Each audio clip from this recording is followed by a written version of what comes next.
ఇతరుల కోసం చేతులుంచి ప్రార్థన చేసే మెట్టు కూడా నేను తీసుకున్నా.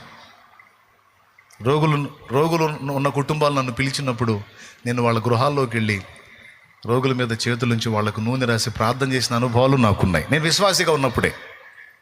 నేను అప్పుడు పాస్టర్నేం కాదు. అదేంది చేతులు ఉంచాల్సింది అయ్యగారులు కదా, పాస్టర్లే కదా అంటే, స్వస్థత కోసం ఎవరైనా చేతులు ఉంచవచ్చు.